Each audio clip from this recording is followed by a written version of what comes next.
What's happening, y'all? JR Raymond back again, coming to you from Bowler X Pro Shop and Training Center inside Waterford Lanes, where today we're going to talk about those USBC string pin machine certification stuff, all that good stuff. They came out with their video that explained their side of why they certified. I haven't watched it yet, so I'm going to watch it with you here, and we're going to pause it in key spots and try to kind of dissect their thinking. Maybe they can change my mind about it. I'm kind of in between on the entire thing. I'm not against it, but I'm not for it. I can see the purpose of them.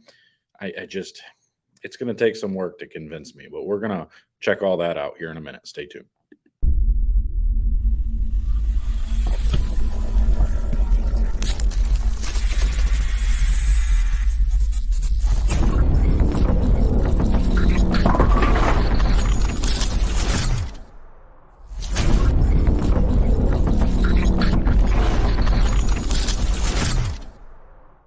All right, so before we do all that, hey, make sure to click this little button right here. This is where you can get my newest book. It is the about the mental game. And I know what y'all are thinking. You're like, well, you just posted those videos where you completely sucked and lost your cool. Yeah, that was way before I wrote this book. Not that that means anything. I wrote the book so that way I can read it and I can take my own advice. Just because I suck at it doesn't mean I can't teach it. So anyway, that's that. Plus, this Thursday, tomorrow, there's going to be a clinic. I have a clinic. You can head over to 10pindoctors.com. There's going to be a link in the description. You can sign up for that clinic. It's a virtual clinic where I do it live on a Zoom call where I'm explaining the release and rev rate. It's mostly rev rate because the last video, the last clinic from last week was on release.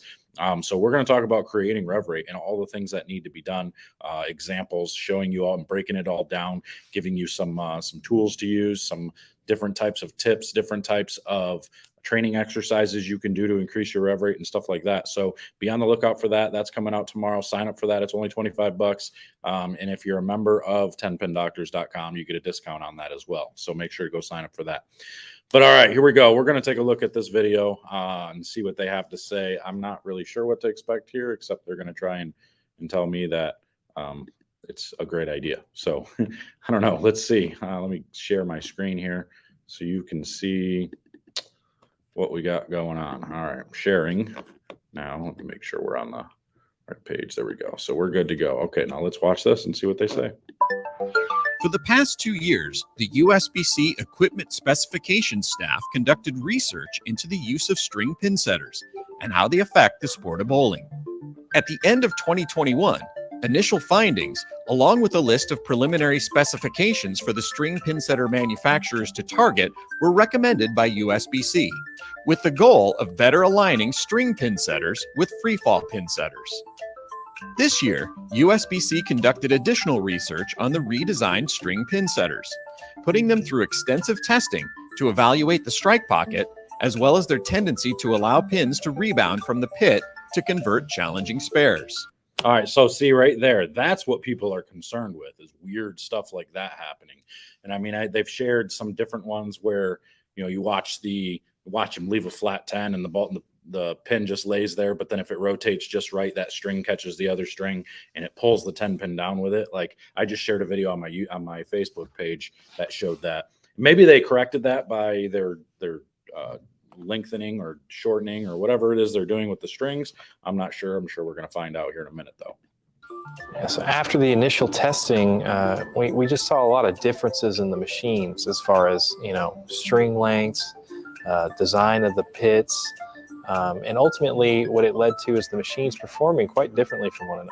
So we said, okay, well, based on our experimentation, here's some preliminary specs we think that could bring these machines closer together, make them more uniform, and at the same time get them closer to free fall.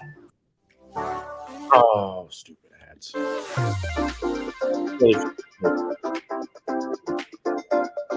At the end of 2021, USBC released the results of its initial phase of research on string pin setters, along with preliminary specifications that were developed to help promote similarity between the performance of the different pin setters, as well as more closely align with freefall performance. After the announcement of the preliminary specifications on December 7, 2021, USBC began testing machines submitted by manufacturers that were made according to the preliminary specifications. Using the bowl score automated ramp to assess the strike percentages of varying entry angles, the original testing saw offsets where strings struck more and offsets where they struck less. Cumulatively, there was approximately a 10% decrease in striking when going from free fall to strings. Applying the same analysis to the data from the new machines that meet the preliminary specifications, we still see a reduction in striking on the very high and low ends of the pocket. But overall, the data moved closer to the behavior of the free fall control set. Back in 21, we saw an overall difference in strike percentage of 10.7%. And now with the preliminary specifications, we've dropped that to 7.1%. Due to bowl score being confined to one lane, it was important to also evaluate strikes with Earl to ensure that there were no left to right lane differences with the new machines. Previously, we saw asymmetric kickback thickness and string lengths between lanes on a single pair. Implementing a uniform wall thickness and string length requirement resulted in both lanes on the pair scoring the same in strike testing with Earl.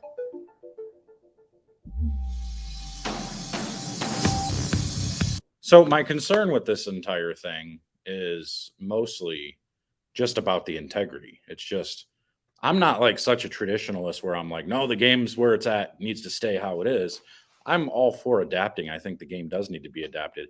And in some cases, I actually think the game needs to be made harder. And the reason I think it needs to be made harder is because of the disparity that people have, not understanding the difference between league bowling and the professional level. Not understanding that just because Joe Schmo averages 230 in league, that doesn't mean he can compete on the PBA tour when he's seeing these guys only average 220.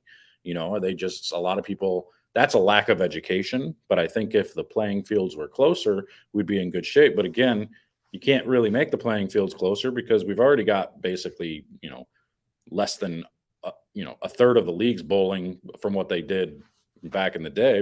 And if you take away their easy scoring, their fun night out, they're just that much more is going to quit. So that again is why you're seeing a lot of bowling centers go to the FEC model, where they're just trying to be more of a family fun place. And that's why they're coming out with string machines, because those family fun places, it doesn't matter if they're free fall. They just want people there to have fun.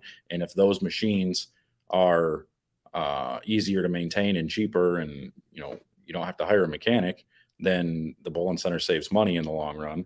And it doesn't matter whether the integrity is there or not, because the bowling center isn't there for competition, So I don't really know. Let's move on though.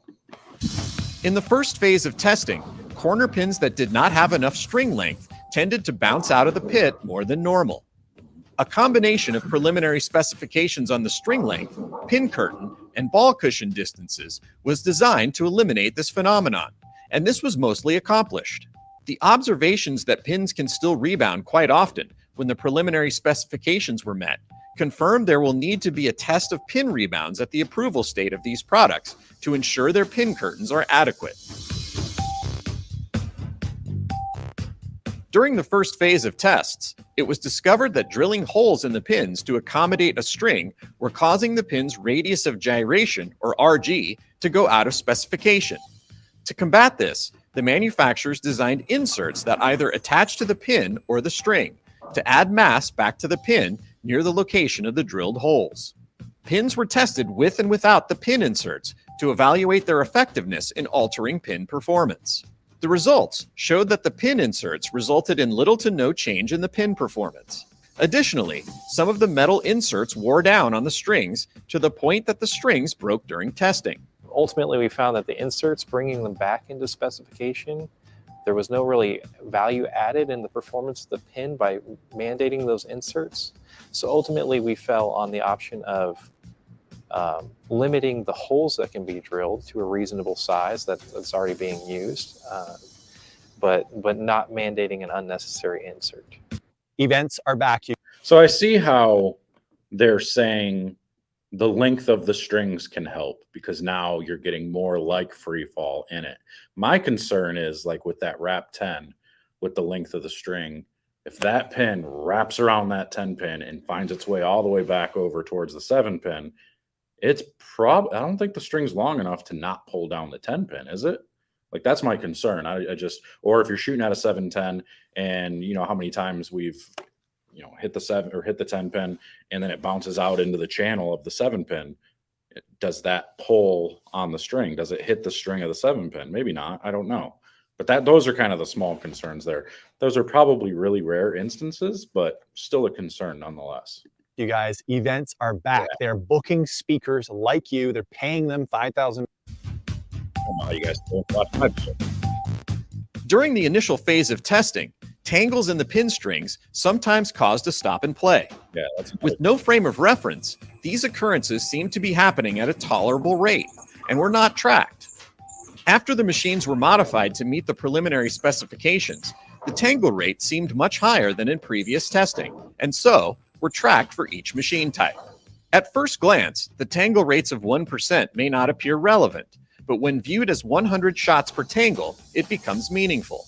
For example, in a league session with 4 bowler teams in a full 20-lane center, there would be approximately 2,640 frames per session. At a tangle rate of 1%, that is approximately 26 tangles per 3-game block. While tangles for the most part are a simple stop for a staff member to clear, this many tangle stops were a usability concern from the preliminary specs that affected all 3 pin setters similarly. It really starts to add up to a lot of tangles in a session. We were cognizant of that, and we met with the manufacturers and we worked together and we tried to find a solution. So we said, okay, they weren't doing this before, they're doing it now. Is there a middle ground? So we tested another string length in the middle of the original machines. The manufacturer feedback suggested 54 inches was a desirable starting point, so additional research was conducted at these lengths. Shortening the strings from 65 inches to 54 inches in bowl score testing minimally impacted the striking profile of the pin setters. Reducing the string lengths to 54 inches greatly improved the tangle rate from roughly 100 shots per tangle to more than 550 shots per tangle on average. Split testing at 54 inches showed a promising result as well. The key difference lies in ensuring the pin decks, flat gutters, and pit floors meet specifications. Reviewing the first phase, we did some testing at 54 inches in the first phase, and we made a percentage of splits we expected to get. But that pit wasn't designed to specification. It was designed the way it was designed. And it was very flush where the gutter meets the pit, right? So the pins on the string could slide up the gutter and the string would then chop out the bottom of the pin and we would make splits. Well, now that we're forcing these pits to make the depth specification of free fall, there's a natural ledge built into the flat gutter and the pit. So now the pin slides around on the string and hits that barrier. It's much less likely to come up the gutter and much less likely to trip out the corner pin. Makes sense. That's my concern. The USBC. So my concern is like shooting at a 210 for a right-hander. If you hit that 2 pin, how many times have we shot at a 210 or a washout, a 1-2 410, and the one wraps around the 10 pin? But that string length, if you wrap it around that 10 pin, it's probably going to catch, don't you think? Because it's not going to be wrapping around it low to where it catches the flat gutter, like he was just talking about. It's going to wrap around it higher, and it's probably going to pull it. And I think that's where everybody's issue really is with this. It's not so much the machines in general. It's those crazy hits. It's the inconsistencies or the feeling of, well, that's not really fair. The purists don't think that those hits should count, and I don't blame them. And if you can't eliminate those, that makes it really tough, and competition in these pins is going to make it really difficult. So, yeah, I don't know. I'm still kind of torn a little bit there. Equipment Specifications Committee has approved the final specifications based on the research, setting string length to a minimum limit of 54 inches. This length shows that USBC's lab data indicates strike percentage on string pin bowling under the final specifications will be 7.1% less than in free fall. This could result in average differences as large as 10 pins or more. Unusual spare conversion rates have been nearly eliminated. Additional bowler tests are needed to determine if a conversion between string pin setter competition and free fall is reasonable. Therefore, as next steps, USBC will certify string pin setters and string pin bowling as an independent. Yeah, so I mean, I like the idea of scores coming down. that's not a bad thing in my opinion. Will that upset bowlers though? You can only make the patterns so easy. I think they're pretty much already walled up as much as you possibly can. And I think maybe those specifications they're talking about kind of makes it more of a true type of. I'll tell you this. I just thought of something. The one thing I would be for is you don't have to worry about how many off spot racks you're going to get. I think you're going to see the racks being on spot more often than not because of how they are set. So I think that's actually a cool thing because if I'm being honest here, in competition, those off spot racks cause an awful lot of trouble at events because just one bad hit a game, one bad rack that's causing non-carry is a problem. And that you're talking 10 pins a game if that's the case, if you're going into a place. Or sometimes it helps you. Sometimes the off rack can actually help and give you a strike. If they're more true, your score is more true. So I can see how that's actually beneficial. So to that aspect, I like the idea. With the lower pinfall, lower scores, I like that idea. Now, the only thing I'm still in question about are those weird hits. Are those weird hits still going to come about? According to the statistics, they're not as likely, but I would like to know